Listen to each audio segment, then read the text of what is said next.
새벽에 도우시는 하나님이라는 제목으로 함께 말씀 나누겠습니다. 지난주 출애굽기 13장 말씀 살폈는데 그 내용과 연장선 상에서 오늘 시편 46편 말씀 함께 살피면 좋을 것 같습니다. 기독교에서 말하는 축복의 본질은 무언가를 소유했기 때문에 누리는 축복이 아닙니다. 내가 무언가를 가졌기 때문에가 아니라 하나님과 어떤 관계 안에 있는가가 축복의 본질이라고 성경은 말합니다. 지난주 출애굽기 13장에서 하나님이 하나님의 백성을 이집트 땅에서 탈출시키셨습니다. 근데 이집트 땅이야말로 천연 요새이고 자급자족이 가능한 그 당시에 몇 안 되는 문명이 발생하고 흥왕할 수 있는 아주 좋은 땅이었습니다. 근데 하나님께서는 의도적으로 그 땅에서 자기 백성을 빼내셨습니다. 탈출시키셨습니다.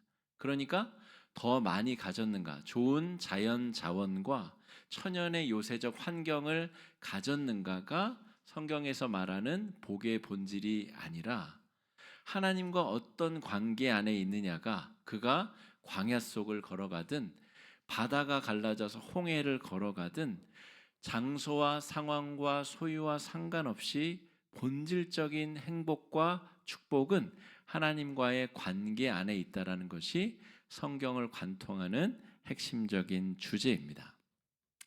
이집트의 소유와 풍요보다 훨씬 더 중요한 것은 광야 같은 세상 속에서 나와 동행하시는 하나님과 깨어있는 관계를 유지하는 것이다. 그것이 축복과 행복의 본질이다라고 성경은 이야기합니다.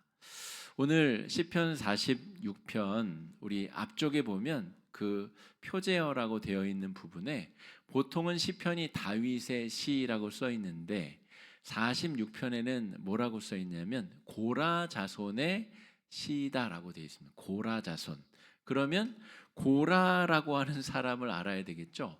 고라 자손은 성전에서 찬양대 역할을 하는 사람들이었습니다. 우리로 치자면 우리 성가대 혹은 찬양팀, 이분들을 고라 자손들이라고 불렀어요.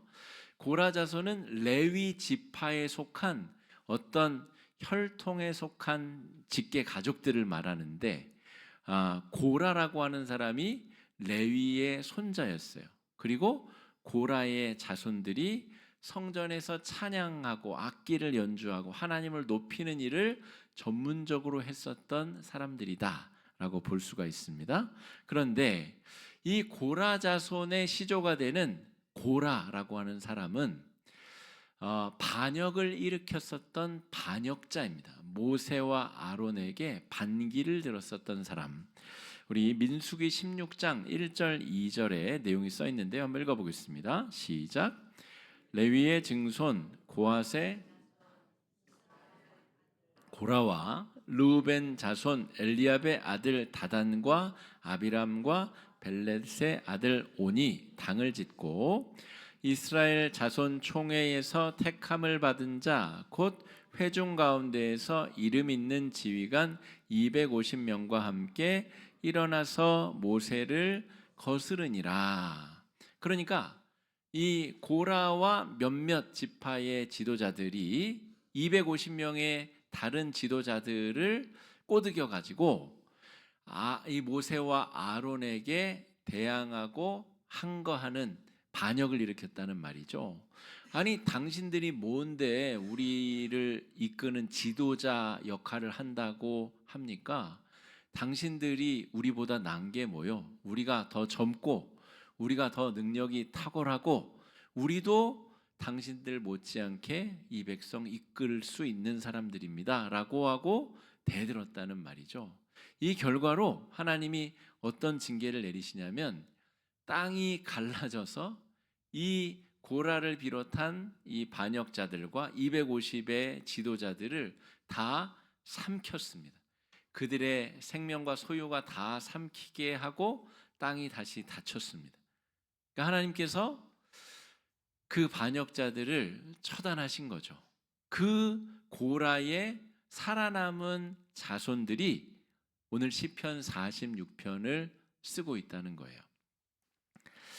하나님께 반역한 이후에 진짜 모든 가문이 다 멸문지화를 당하는 것과 같은 그런 일을 겪은 사람들, 그 중에 몇몇 살아남은 자손들의 후손이 명맥을 이었다가 성전에서 하나님을 찬양하는 특별한 직무를 맡은 자들이 되었다는 거예요.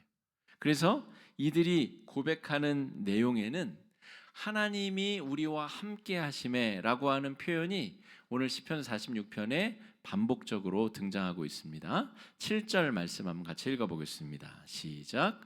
만군의 여호와께서 우리와 함께 하시니 야곱의 하나님은 우리의 피난처시로다.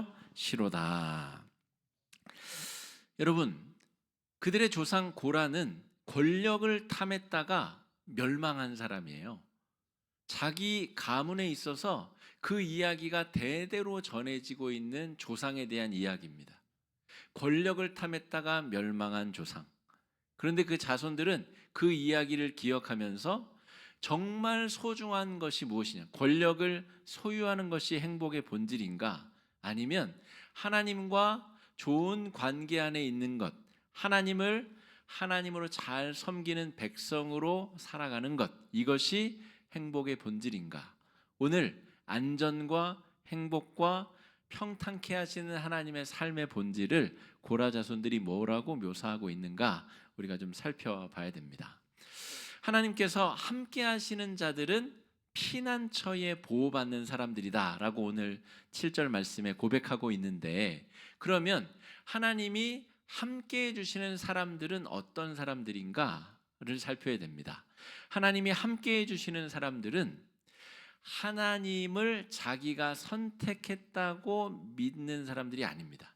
하나님으로부터 선택된 사람들, 저와 여러분이 정확하게 하나님으로부터 선택받은 사람입니다. 학력으로 선택을 했다 그러면 우리 중에 몇이나 선택을 될 수 있을까요? 미모와 근육질, 이 몸으로 내가 선택받았다고 한다면 우리 중에 몇이나 선택을 받을까요? 가진 재산으로 선착순 선택을 받았다. 몇이나 선택을 받을 수 있을까요? 어떤 기준으로 하나님이 우리를 선택해야 우리가 이 믿음의 공동체로 모일 수 있을까요? 나이 순으로 자르자면 우리 청소년들은 어떻게 이 자리에 있을 수 있을까요? 젊은 사람들만 뽑자면 어떻게 우리가 이곳에 있을 수 있나요? 하나님의 전적인 은혜의 선택이 아니고는 저와 여러분 우리가 이 자리에 있을 수 없는 사람들입니다. 하나님이 75세에 아브라함이라고 하는 사람을 부르셨습니다. 그런데 어떠한 전제 조건이 없어요. 왜 불렀는지, 왜 75세의 노인인지, 왜 그 사람인지 성경에 아무 배경 설명이 없습니다. 그냥 하나님이 하나님의 은혜로 선택한 사람이 하나님의 부름을 받은 사건, 그게 바로 아브라함이 부름을 받은 사건이고 저와 여러분 우리가 선택받은 은혜의 사건입니다. 그리고 하나님께서 두 번째, 그들과 계약 관계를 맺으십니다. 아까 고라를 비롯한 여러 반역자들은 그 계약서가 마음에 안 드는 거예요. 왜 하나님이 모세와 아론이라는 사람을 통해서 우리를 이 광야에서 이끌게 해? 나는 그 계약서 마음에 안 들어. 그때 하나님께서 그들을 징계하신 거죠. 그러니까 하나님이 선택하시고 그들과 계약을 맺은 사람들이 하나님께서 함께 하시는 사람들, 그 정의 안에 들어가는 사람들입니다. 그리고 하나님께서 쓰신 계약서가 바로 우리가 들고 있는 이 성경입니다. 구약이라는 계약서는 옛날 계약서라는 뜻이고 신약이라는 말은 새롭게 쓴 계약서라는 뜻입니다. 신약, 구약에 등장하는 약자가 계약할 때 그 약자와 같은 말입니다. 우리가 전세 계약을 맺고 집을 사고 팔 때 매매 계약서를 쓰듯이 그 계약서에 맞게 언제 중도금을 치르고 언제 잔금을 치러야 집주인이 집 열쇠를 내주듯이 그 계약의 내용에 충실한 사람들에게 하나님께서 함께 하신다는 거예요. 언제는 지켰다가 언제는 안 지키고 언제는 내 마음대로 했다가 언제는 필요할 때만 하나님을 찾고 하나님께서 함께 하시는 사람들이 아니다라고 하는 거죠. 여러분, 우리가 계속 수요일 평신도 신학 강좌 때 지금 최근에도 공부하는 내용들이 그겁니다. 지난주 공부 내용도 이스라엘 주변에 여러 문명과 나라들이 있었는데 그 종교들과 우리가 믿고 있는 이 구약 성경의 신앙은 어떤 차별성이 있는가를 우리가 공부하고 있어요. 이번 주에 공부할 내용도 성경에 등장하는 그 추수와 관련된 법 조항이 고대 근동의 여러 나라의 법 조항과 어떤 내용이 다른가를 공부하는 거죠. 자, 주변 나라에 여러 문명과 위대한 제국들이 있었는데 그 나라들에도 신들이 있었습니다. 대부분 다 다신교 체계. 그리고 그 신들은 그 나라의 황제와 왕의 정책을 지지하고 왕을 돕기 위해 의도적으로 만들어진 세계관과 신관을 형성하고 있습니다. 그런데 우리가 믿고 있는 신앙 안에서 우리가 계약한 이 계약서의 내용을 잘 살펴보면 하나님은 모세만을 위해서, 아론만을 위해서 계약서를 쓰신 게 아닙니다. 모세도 아론도 그 공동체의 아주 꼬맹이 어린아이까지 똑같은 한 가지 율법을 지키도록 명령하고 제안하셨습니다.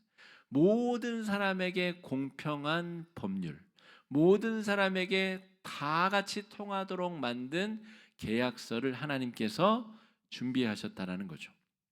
주변 나라들이 가지고 있는 왕과 또 왕의 통치를 용이하게 하기 위한 의도적으로 만들어진 그런 계약서가 아니라 모든 사람들과 평등한 계약을 맺으시고 모든 사람들을 평등하게 소중하고 존중하게 여기시며 어떤 출신이든 잘생겼든 못생겼든 돈이 많든 없든 많이 배웠든 못 배웠든 저와 여러분 우리 똑같이 우리 안에 있는 모든 사람들이 다양성을 가지고 모인 것처럼 우리 모두가 하나님과 맺은 계약의 내용에 성실하고자 한다면 하나님은 절대로 우리를 포기하거나 버리지 아니하신다는 내용이 오늘 시편 46편의 내용입니다. 오늘 내용에는 자연재해가 벌어지고 하늘이 쪼개지고 바다가 뒤틀리고 온갖 일이 벌어져도 그 계약 안에 있는 하나님의 백성을 하나님이 절대 포기하지 않는다는 내용이 등장합니다. 어떠한 환난과 군대가 쳐들어오고 재난이 펼쳐져도 하나님은 목숨을 걸고 자기 백성을 돌보고 지키신다는 계약서의 내용이 오늘 성경 안에 등장한다라고 하는 것이죠. 여러분, 광야라고 하는 미지의 공간을 우리가 통과한다라고 생각해 보십시오. 제가 잠깐 경험한 광야의 내용을 지난주에 말씀드렸잖아요. 한 30분도 안 걸었는데 정말 너무너무 미치겠더라고요. 저 멀리 가 있는 버스까지 걸어가야 되는데 이 머리가 쪼개질 듯하게 태양이 내려 쪼이고 햇볕을 피할 데는 없고 물은 저 버스에 가 있고 도대체 어떻게 이 광야를 여러분 40년간 통과해야 된다 그러면 어떻게 통과할까? 게다가 아무런 믿고 의지할 만한 대상도 없이 밤은 저물어 오는데 어떻게 우리가 통과해야 될까?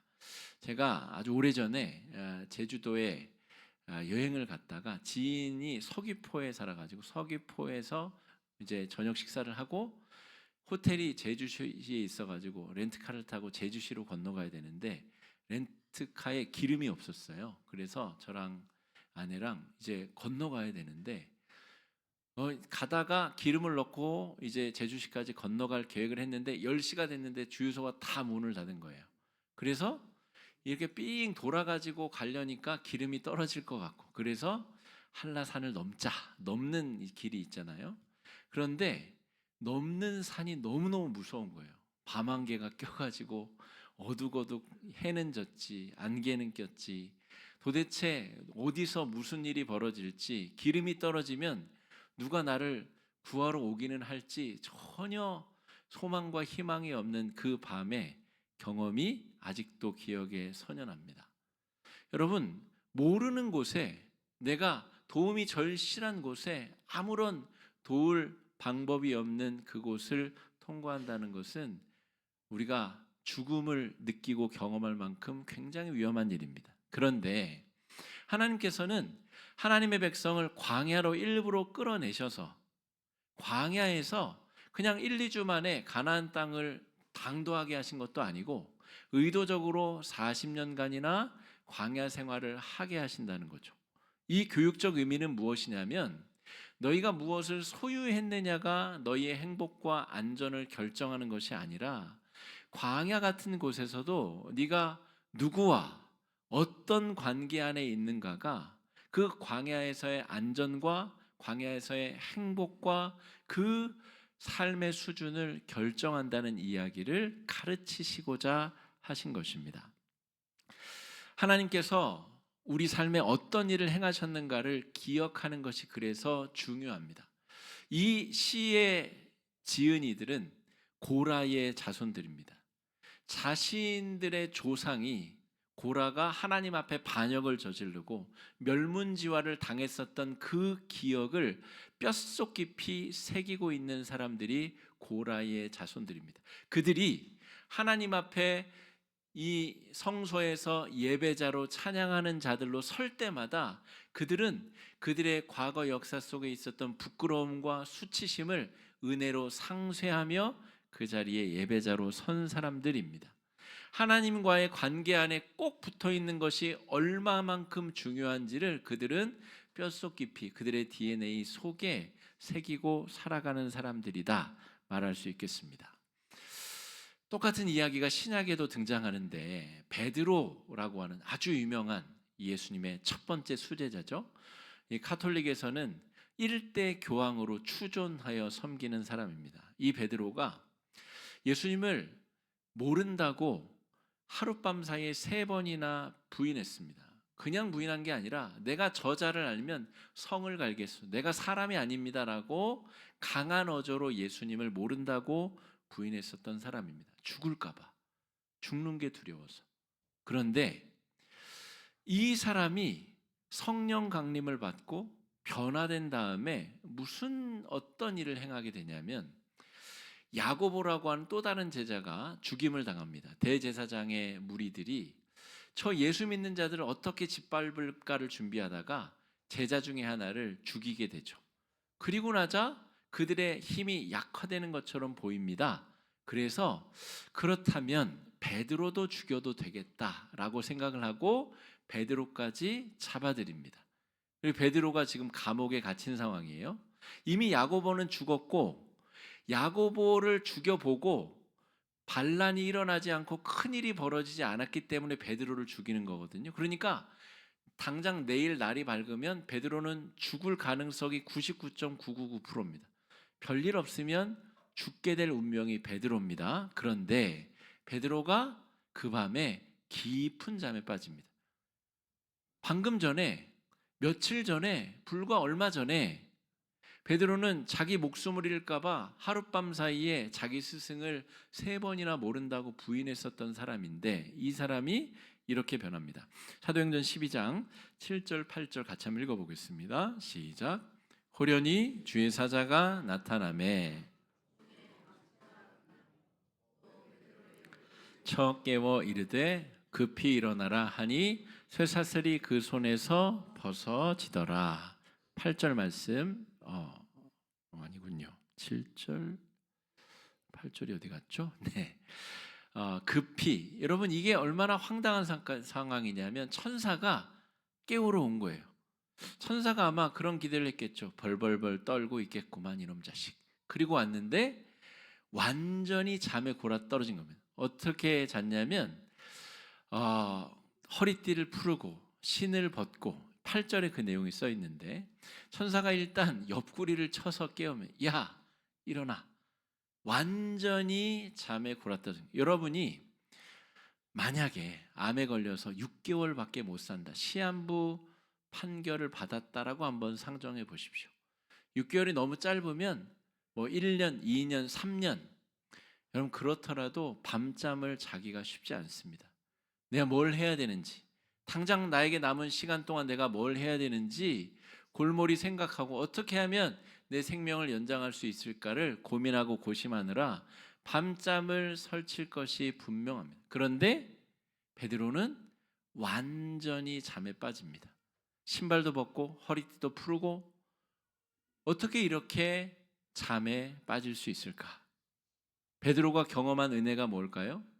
자기가 철저하게 부인했었던 예수가 날 위해 십자가에 대신 죽었다라고 하는 십자가의 은혜의 경험, 그리고 그 예수가 죽었다가 사흘 만에 부활하셔서 자신을 찾아오셔서 다시 새 힘과 능력을 허락해 주셨다라고 하는 은혜의 경험, 그 은혜의 경험 때문에 베드로는 더 이상 죽음을 두려워하지 아니하는 사람이 된 것입니다. 내가 죽는다 해도 죽음의 고통은 있겠으나 여러분, 그 고통 너머에 하나님께서 나를 다시 살리고 부활하실 것이라고 하는 명확한 증거와 은혜의 경험 사건 때문에 당장 내일 날이 밝으면 내가 죽을 건데 그 죽음의 공포가 자신을 다 휩쓸어가지 못하는 그런 놀라운 은혜의 경험을 하고 있는 겁니다. 여러분, 죽음을 넘어설 수 있으면 못 넘어설 것이 뭐가 있을까요? 우리가 가장 두려워하는 것이 죽음인데, 아무리 돈이 많은 사람도, 아무리 많이 배운 사람도, 아무리 힘이 많은 사람도 그 죽음이라는 한계를 어느 누구도 넘지 못하는데, 그것을 뛰어넘는 사람, 그런 은혜를 이미 가보지 않은 그 길을 베드로는 선험적 경험, 부활하신 예수님을 만났고 그 부활하신 예수님을 통해 내가 변화된 경험을 통해 완전히 다른 인생, 새로운 인생을 살게 되었다라고 하는 거죠. 죽음이 겁나서 하룻밤 사이에 3번이나 예수님을 모른다고 부인했었던 자가 죽음을 앞두고 완전 잠에 골아떨어지는 변화되는 사람으로 죽음의 공포를 뛰어넘을 수 있는 은혜를 경험한 자로 새롭게 되었다라고 하는 거죠. 고라자손과 베드로는 완전 바닥을 찍는 경험을 똑같이 한 사람들입니다.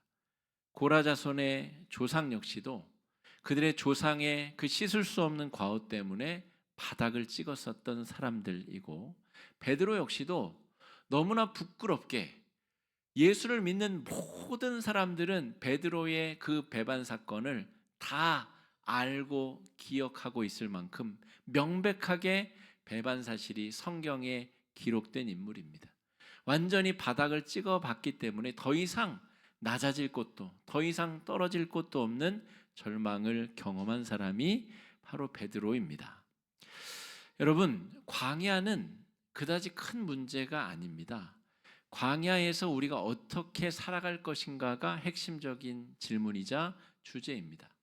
우리와 함께 하시는 하나님과 더불어 우리가 광야에 있든 이집트에 있든 천국에 있든 이 땅에 있든 그것은 우리의 정체성을 다르게 만들 수 없다라고 하는 것이죠. 하나님은 광야에서 하나님의 백성과 위대하고 아주 매력적인 계약을 맺었습니다. 이번 주 토요일 날 성탄 장식을 하는데 제가 강제성을 부여하지 않겠다고 말씀드렸습니다. 여러분, 예수님이 오시는 대림절은 막 강제로 와가지고 억지로 힘들게 그 준비해야 되는 시간이 아닙니다. 사순절 고난주간도 마찬가지고요. 우리에게 벌어진 그 매력적인 사건을 우리가 어떻게 기억할 것인가, 그 사건이 얼마나 나에게 의미가 있고 소중한가를 내가 잘 기억할 수 있을 것인가. 여러분, 그것이 신앙생활을 멋지게 할 수 있는 중요한 방법입니다. 지름길입니다. 10절 말씀 한번 같이 읽어보겠습니다. 시작. 이르시기를 너희는 가만히 있어 내가 하나님됨을 알지어다. 내가 문 나라 중에서 높임을 받으리라. 내가 세상 중에서 높임을 받으리라 하시도다. 아멘. 이집트 땅에서 430년이나 노예 생활을 하던 민족을 광야로 불러내셔서 이 사람들에게 새로운 경험을 하게 하시고 완전히 새로운 계약서를 쓰셔서 이들 때문에 하나님이 어떤 분이신지를 알게 한다는 내용입니다. 이 땅에 존재하지 않았었던 신, 전능하고 유일한 창조주 우주의 주관자 하나님의 이름이 그 백성들을 통해서 온 세상 가운데 드러나게 될 것이다. 감옥에 갇혀서 전혀 떨거나 두려워하지 아니하는 베드로라고 하는 사람의 행동 때문에 도대체 저가 믿는 신이 누구냐? 저가 믿는 신이 어떤 분이길래 저는 저렇게 죽음을 두려워하지 않고 사는 삶을 살 수 있는가? 그 사람의 계약서대로 살아가는 사람 때문에 계약의 주체가 되시는 하나님이 영광 받으시고 하나님의 이름이 높아지는 기적이 오늘 성경 안에서 드러나고 있다 하는 것입니다. 여러분, 오늘 설교의 제목은 새벽에 도우시는 하나님입니다. 새벽 이야기는 하나도 안 했는데요. 여러분, 밤이 깊으면 계속 밤이 이어질까? 우리의 역사적 경험을 통해 별일 없으면 내일도 해가 뜬다라고 하는 예측 속에 우리는 밤을 지새웁니다. 여러분, 우리가 매일매일 죄악 가운데 실패하고 넘어질 수는 있어도 하나님께서 그럼에도 불구하고 고라처럼 완전히 바닥을 찍은 사람의 자손들에게 다시 기회를 주시고 희망을 주시고 그들과 더불어서 하나님의 위대한 역사를 만들어 가시지 않습니까? 베드로처럼 주님을 모른다고 자신의 모든 것을 걸고 부인했었던 자를 주님께서 또 들어서 교회의 머릿돌로 쓰시지 않습니까? 여러분, 이것이 밤이 깊지만 새벽이 또 다가옴을 믿는 사람들, 하나님이 나에게 어떤 분이신지, 나에게 어떻게 대해 주시는지를 기억하는 사람들, 새벽을 바라보며 소망을 품는 사람들, 새벽에 하나님이 또 나를 도우실 것이다. 내가 이 계약서의 내용을 지난 밤에 어제 하루 내가 잘 준수하지 못했으나 하나님께서 또 희망을 품고 나를 만져주시고 회복시키고 은혜를 주실 것이라는 믿음 가운데 새벽을 바라보는 자에게 하나님께서 구원과 회복의 은혜를 덧입혀 주신다는 내용입니다. 5절 말씀 같이 한번 읽어보겠습니다. 하나님이 그 성 중에 계심에 성이 흔들리지 아니할 것이라. 새벽에 하나님이 여러분, 우리가 무엇을 소유했는가, 무엇을 가졌는가, 내가 남들보다 더 많은 것을 가졌는가, 여러분, 잠깐 우리의 마음을 행복하게 기쁘게 만들 수는 있어도 광야 같은 이 세상을 지나갈 때에 우리가 믿고 의지할 만한 절대적인 것이 될 수 없습니다. 너무나 많은 변수가 이 광야에서 우리의 생명을 노리는 맹수들처럼, 그 광야에서 우리의 삶을 쓰러뜨리는 자연 조건처럼 이 세상을 살아가면서 우리는 한 발만 삐끗해도 나락으로 떨어질 수 있는 연약하고 유한한 존재들입니다. 그런데 이 광야로 우리를 이끄신 분이 누구이신가? 우리가 하나님과 더불어 하나님과의 거룩한 관계 가운데 이 광야를 지나고 있다면 여러분, 안심하고 또 평안한 마음으로 이 광야의 길을 걸어갈 수 있을 줄로 믿습니다. 더군다나 이 신약의 내용 안에는 예수님이 우리를 위해서 성령을 보내셔서 저와 여러분 우리 마음속에 하나님의 영이 동행하신다고 약속하십니다. 하나님을 부르기 위해서 신의 산 꼭대기까지 올라갈 필요가 없다는 것이죠. 그 즉시로 우리가 하나님 앞에 부르짖고 나아가면 성령께서 우리의 삶에 그 즉시로 응답하신다고 하는 선명한 약속이 우리가 가지고 있는 이 분명한 계약의 내용 안에 들어있다는 것이죠. 우리가 매일매일 새벽 말씀을 생명줄처럼 붙잡아야 되는 이유가 여기 있습니다. 이 소중한 계약서 매일매일 꺼내서 읽고 또 읽고 마음에 새기고 우리의 삶의 중심에 새겨야 광야 같은 세상을 우리가 너끈하게 살아낼 수 있기 때문입니다. 그런 은혜의 하루가, 그런 한 주가 되시길 주의 이름으로 축복합니다. 이 시간에 말씀 의지해서 함께 기도하며 나아가겠습니다. 하나님, 광야같이 험악한 이 세상을 지나면서 우리가 무엇을 소유했는가 보다 하나님과 우리가 어떤 관계 안에 있고 우리가 그 계약의 내용을 기억하고 준수하며 지키며 살아가는 자들인지 이 시간에 다시 한번 돌이켜보게 해달라고, 하나님과의 거룩한 관계 안에 살아가는 사람으로서 자긍심을 가지고 광야 안에서 하나님을 찬양하며 높이며 은혜 가운데 나아가는 인생들 되게 해달라고 이 시간에 함께 기도하며 나아가겠습니다. 기도하겠습니다.